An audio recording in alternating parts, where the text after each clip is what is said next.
Bien, bonjour tout le monde, ça nous fait plaisir d'être ici avec vous aujourd'hui. Je me présente, je suis Nicole Rochon, je suis membre du conseil d'administration des résidences Témiscamingue en tant que représentante de la ville. Et je suis aujourd'hui ici avec M. Pierre Bérubé, qui est directeur des résidences et il est aussi chargé de projet pour le projet de phase 3 au niveau des résidences. Donc, salut Pierre. Bonjour Nicole.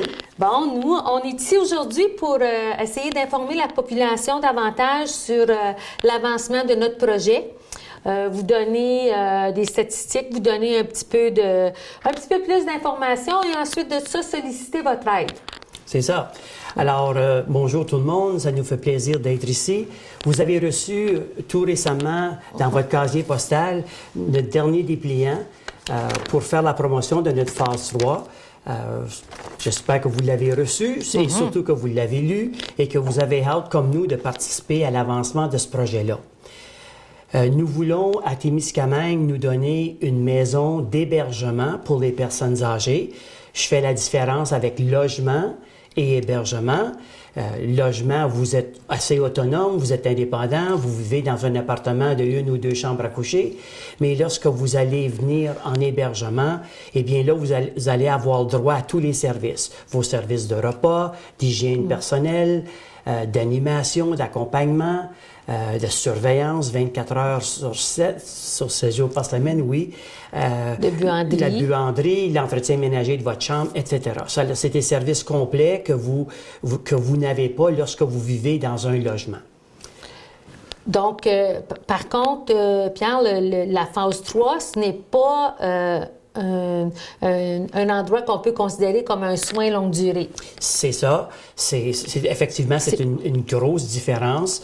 Nous, on est là pour des gens qui sont en perte d'autonomie, légère ou un peu plus avancée, mais pas au point de nécessiter des soins de longue durée. C'est ça. Par contre, il va y avoir aussi, lorsque le bâtiment sera construit, on commencera à recevoir des gens, on va avoir quand même des ententes de service avec le centre de santé pour qu'à l'occasion, soit un médecin ou une infirmière se déplace pour justement venir rencontrer les gens, leur évitant ici là, de se rendre au centre de santé. On a déjà, avec le centre de santé, je vous dirais une entente tacite. L'infirmière vient, mais aussi la physiothérapeute, les travailleurs sociaux.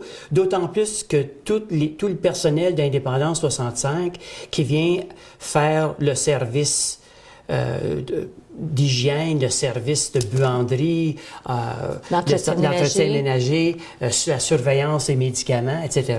Alors, ce sont nos partenaires qui jouent un rôle très important chez nous. Et même avec la construction de la phase 3, ces services-là vont continuer à être donnés et même les gens de phase 1 et 2 pourront même se rendre en phase 3 pour aller chercher d'autres services qu'ils ne reçoivent pas présentement. Je prends par exemple le bain thérapeutique. Ah oui? C'est quelque chose qui n'est pas dans ni la phase 1 ni la phase 2, mais qui va être là dans la phase 3. Une personne qui a de la misère à embarquer dans son bain va être capable de profiter de l'installation que nous aurons dans la phase 3. OK. Puis est-ce que les gens qui vivent présentement en phase 1 et phase 2 pourront aussi, s'ils le désirent, adhérer au programme de repas? Si, leur situation physique détériore et ils décident qu'ils ne veulent plus se faire à manger, ils vont pouvoir à ce moment-là payer pour aller manger du côté de la phase 3. Oui, bien sûr, cela fait partie de notre offre de service. OK. Lorsque une personne veut se défaire de cette tâche-là, ce ne serait peut-être pas nécessaire d'avoir la popote roulante, mais plutôt aller se rendre à la salle à manger, soit avec de l'aide ou non, pour être capable de manger un repas avec les autres personnes. Garder le contact social. Excellent. Oui. Excellent. Donc, ce projet-là, c'est un projet intéressant, mais peut-être on pourrait aussi donner des informations au niveau de combien de chambres, combien de logements on va retrouver à l'intérieur du nouveau bâtiment et où est-ce qu'il va être situé aussi. Oui, c'est effectivement. Alors, nous avons prévu une construction de tout près de 20 000 pieds carrés derrière la phase 1 et la phase 2 actuelle. Nous avons là un grand morceau de terrain qui présentement sert uniquement de stationnement. Alors, nous allons transformer ce terrain-là en chambre et en logement. Voilà. Alors, au rez-de-chaussée, il va y avoir 13 chambres, grandeur variée, mais au moins 280 quelques pieds carrés. Puis il va y avoir aussi, à ce niveau-là, la salle à manger. Il va y avoir un balcon pour aller s'asseoir dehors. Les gens qui vont être logés dans ces chambres-là, ils n'auront pas de balcon style porte-patio, là. Ils n'auront pas de ça. Alors, à ce moment-là, ils vont être confortables chez eux. Leur chambre est assez grande pour une causeuse, une télévision. Il y aura un petit comptoir de cuisine, même s'ils ne se font pas à manger. Ils vont avoir une chambre de bain complète et ils vont avoir assez de place, naturellement, pour leur lit, etc. À l'étage, un étage plus haut, il va quand même avoir un ascenseur, mais à l'étage plus haut, il va avoir 8 logements de une chambre à coucher. Ce sont des logements qui sont complets, sauf qu'ils n'auront pas de buanderie. Il n'y a pas de laveuse et de sécheuse. Là, par contre, le logement en haut, il va avoir une pleine cuisine. Il va avoir aussi une petite salle de rangement. Et puis, les gens vont être capables de vivre très normalement. S'ils veulent profiter de tous les services, ils pourront le faire aussi.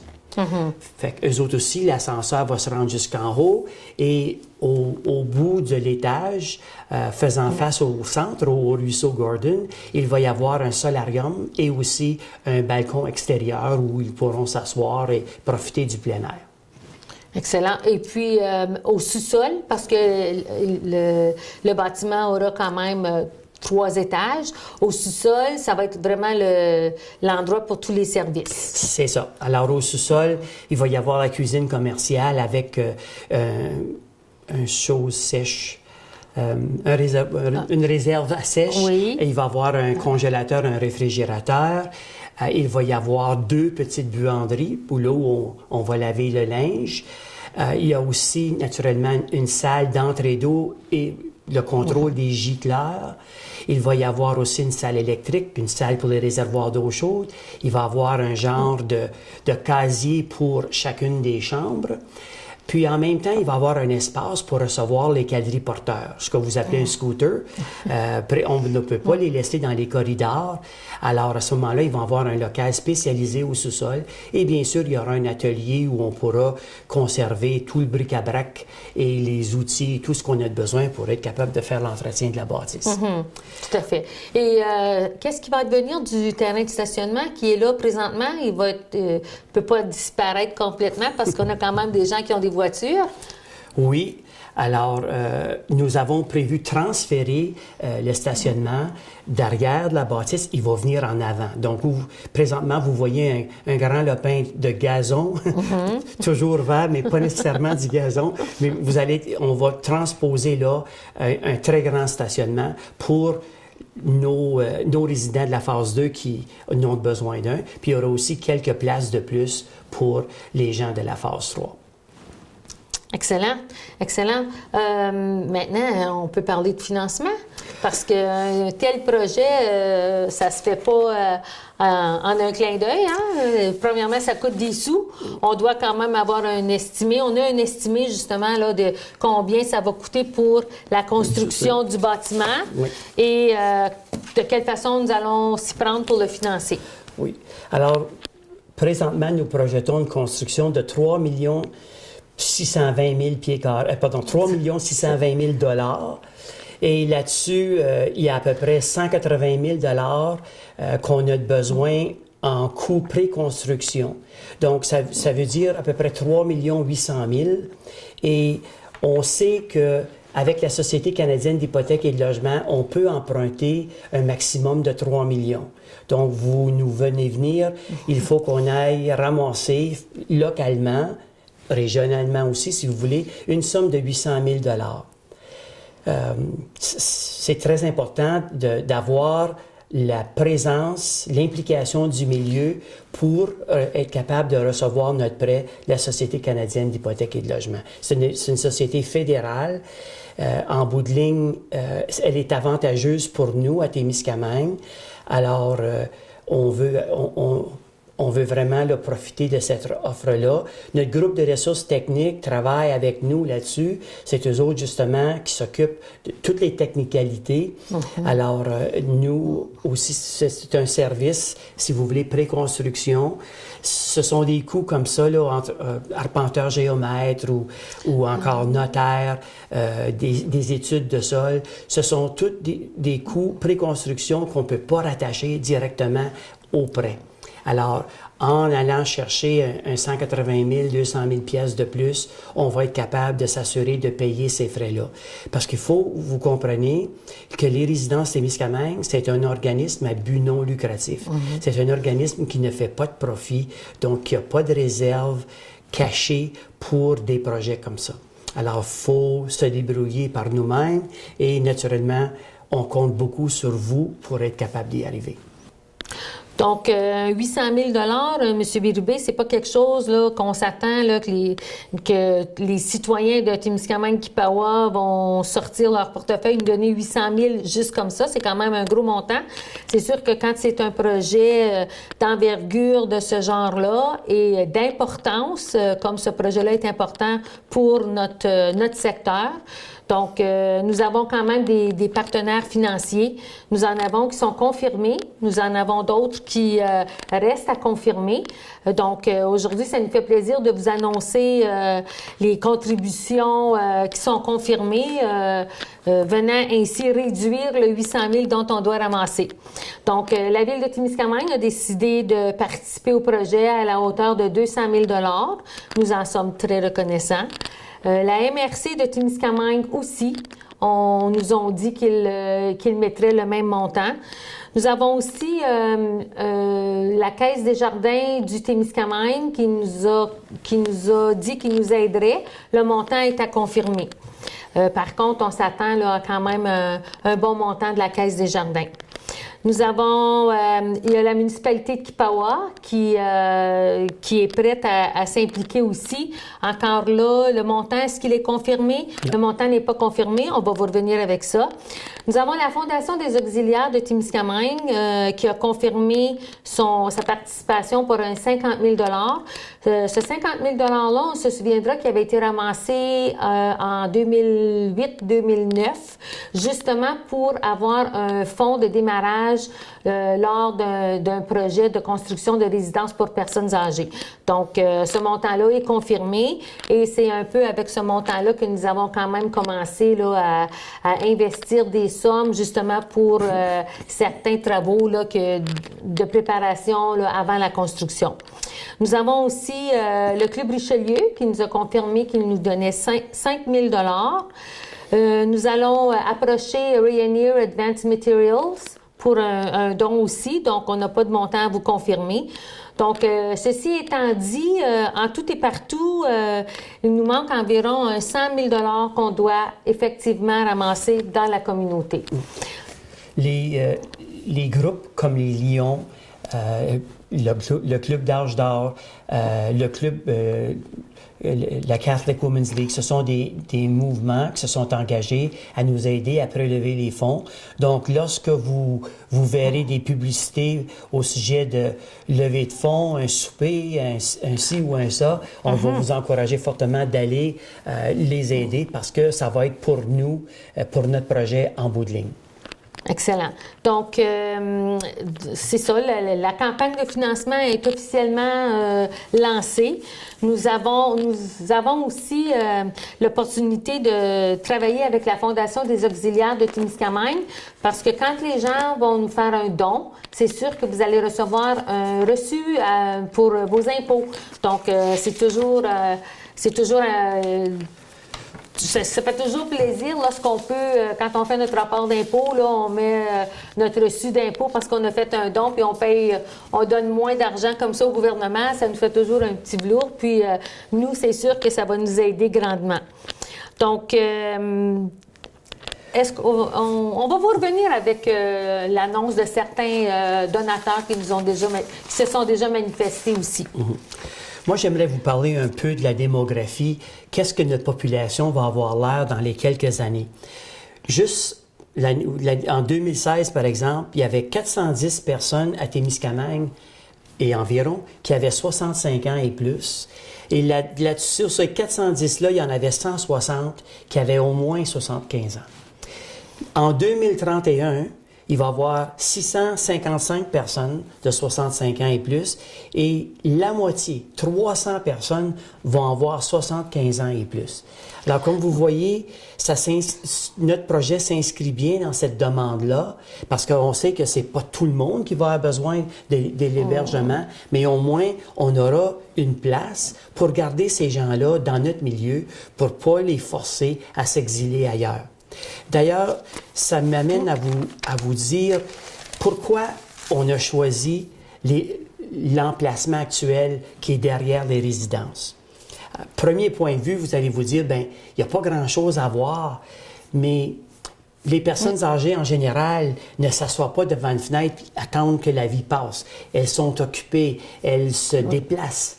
Et surtout, quand elles en ont l'opportunité, elles le font. Alors, déjà, derrière les résidences, le terrain est à nous. Donc, vous voyez, en partant, là, c'est une économie substantielle. Des coûts de moins au projet. Au projet, oui. Tout à fait. Aussi, le fait qu'on est là, au cœur de la ville, parce que ça va être encore le cœur de la ville pour un bon bout de temps, j'imagine. Alors, on a un accès à toutes les infrastructures municipales, autant culturelles que sportives, commerciales, récréatives. Alors, les gens font partie du milieu. Ils ne sont pas juste tassés d'un coin pour se faire oublier. Ça va être aussi une occasion de maximiser la gestion aux résidences. C'est pas en rajoutant 21 logements de plus que tout à coup, le bâtiment va devenir ingérable. Au contraire, ça va faire juste 49 unités. Alors, c'est encore très, très gérable à ce moment-là. On vous l'a déjà dit, on veut garder nos 34 résidents qu'on a déjà aux résidences. On veut les garder dans leur appartement le plus longtemps possible. Donc, avec la venue de services additionnels, c'est quasiment une garantie, ça, pour eux autres. Parce que c'est ce que les personnes âgées recherchent, hein, c'est de rester à la maison le plus longtemps possible. Oui. Et c'est aussi une priorité pour le ministère de la Santé aussi, là, de garder les gens chez eux le plus longtemps possible parce que socialement parlant, c'est ce qui est mieux pour les personnes âgées et financièrement parlant aussi. Donc, tout le monde se retrouve gagnant-gagnant. Oui. On a parlé de la qualité de la vie sociale, comme c'était important, freiner l'exode des personnes âgées vers l'Ontario ou ailleurs. En même temps, en étant au centre-ville comme ça, les problèmes de transport deviennent beaucoup plus limités. Oui. Alors, on a déjà des ententes avec le transport adapté. Les personnes âgées vont vous dire que les lundis après-midi, ils se présentent dans le portique au 10 rue Humphrey et le minibus les amène c'est-à-dire le transport adapté les amène magasiner. Alors, elles sont très fières de ça. Et encore une fois, une sortie en groupe, c'est toujours plus valorisant. Oui. Et du fait qu'on est au centre-ville où ce que c'est plat, c'est très invitant à sortir. Que ce soit en chaise roulante ou avec ta marchette ou en scooter, il reste que c'est plat et tu as accès à d'innombrables services, mais les contacts avec d'autres personnes humaines sont beaucoup plus valorisantes aussi. Donc, ça va être possible pour eux de quand même sortir puis non pas à marcher très loin pour être capable d'aller prendre un café ou d'aller au bureau de poste ou à la pharmacie ou aux institutions financières, peu importe. Donc, je pense que ça aussi, c'est un aspect important pour les personnes âgées pour justement éviter la solitude, éviter que ces gens-là se sentent là, isolés. Ça me fait penser, le fait qu'on est là aussi, les membres de leur famille, soit des fils ou des filles, viennent les retrouver puis ils sortent ensemble. Alors, c'est encore plus important pour elles d'être parmi le monde pour justement être capable d'avoir cette proximité-là avec leurs propres membres de leur famille. Tout à fait. On a aussi sécurisé des lits de ressources intermédiaires.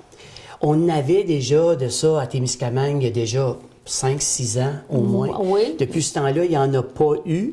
Il n'y en a pas eu parce que les conditions ne s'y prêtaient pas. Il faut avoir une certaine qualité de logement ou d'hébergement pour être capable de profiter de cette subvention-là.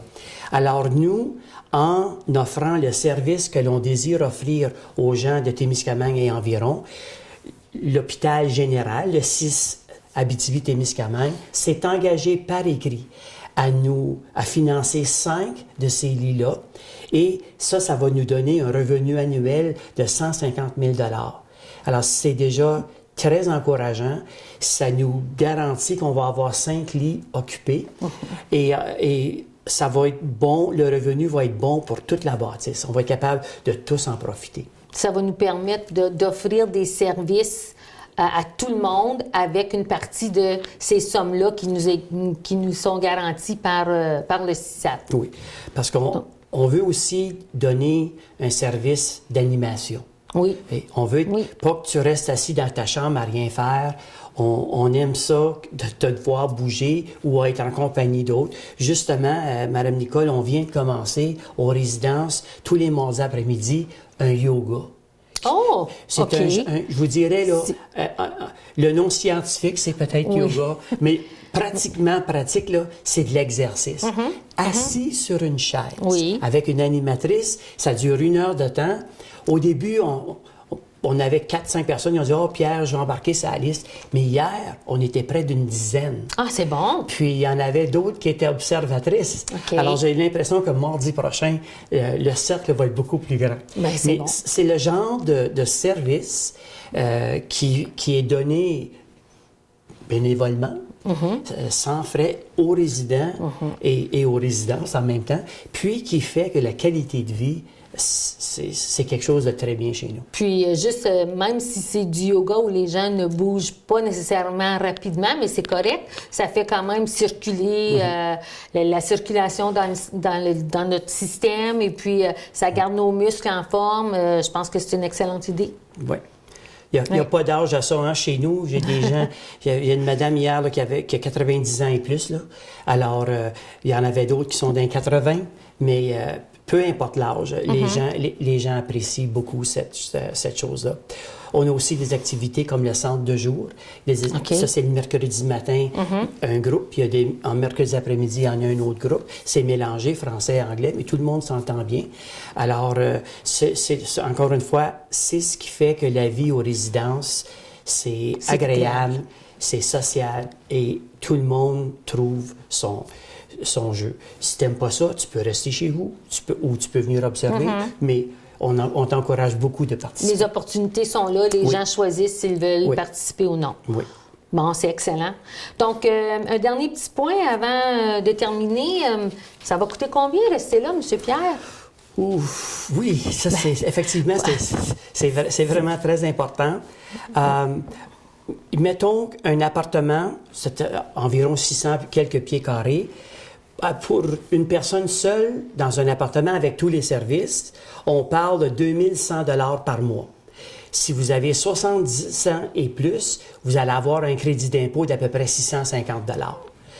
Si vous préférez une chambre, ou je devrais dire avant, si vous voulez vivre en couple, dans un appartement, à ce moment-là, il se rajoute 500 $, donc c'est 2600 $ par mois. Pour le couple. Mais sur ce montant-là, tout est inclus. Les gens n'ont pas à acheter de nourriture, les gens n'ont pas à acheter quoi que ce soit. Là.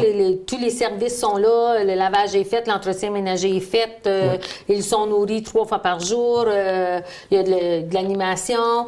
Donc, pour 2600 $ par mois pour un couple, tout est inclus. Oui. Donc, dans le fond, c'est quand même très raisonnable comme prix. Oui, ça l'est. Dans une personne qui veut occuper une chambre, la chambre, elle a à peu près 280 pieds carrés. C'est à peu près un tiers de la grosseur d'un appartement, ou proche en tout cas. Là, on parle de 1 350 $ après le crédit d'impôt. Donc, normalement, la chambre est à peu près 2 000, mais la personne a le droit à un crédit d'impôt de 650. Alors, ça y revient à peu près à 1 350 $ par mois avec tous les services. De A à Z, oui. OK, excellent. Mais c'est quand même, je trouve que c'est quand même très abordable. Souvent, on entend parler là, de résidences pour personnes âgées que ça coûte des 2500, 3000 $, par mois.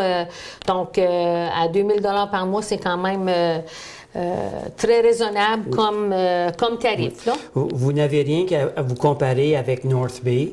Je donne l'exemple de Castle Home, par exemple, où ma mère restait là pendant plusieurs années.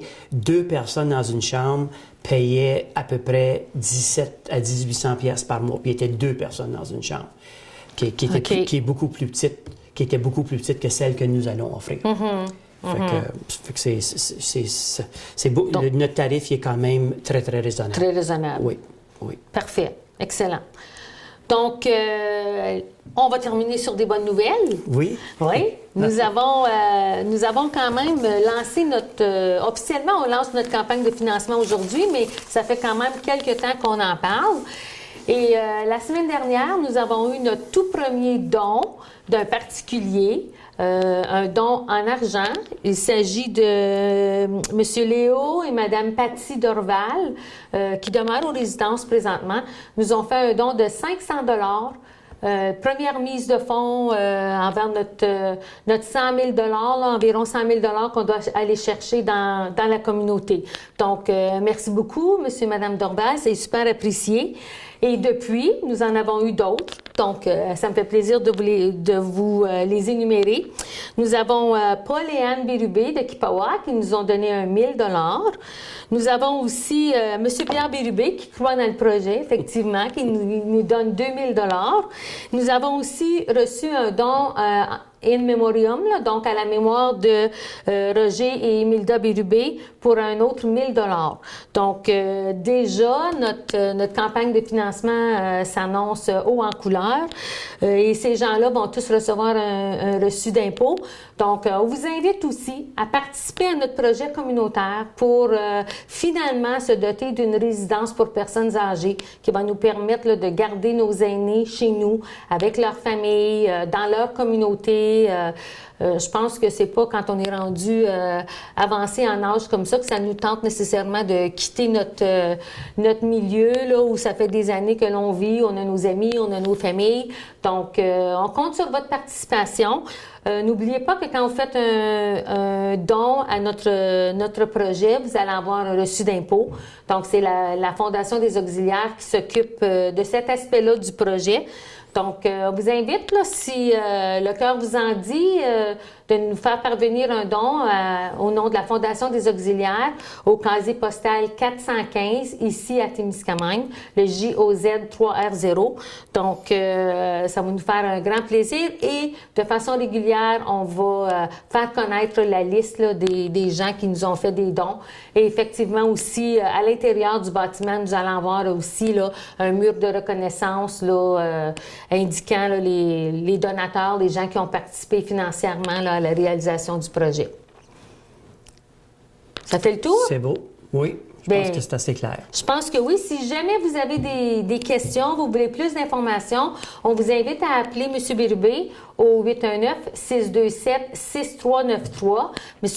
Bérubé, en tant que chargé de projet, là, va être en mesure de répondre à vos questions. Et si jamais il n'a pas la réponse, bien, il va être capable d'aller la chercher. Oui. Donc, merci beaucoup de votre attention, M. Bérubé. Je pense que c'est super clair. Maintenant, là, en avant avec notre projet et réalisons ça le plus rapidement possible. C'est ça. Les aînés au cœur de notre ville, alors au cœur de notre cœur. C'est ça. Merci beaucoup. Merci.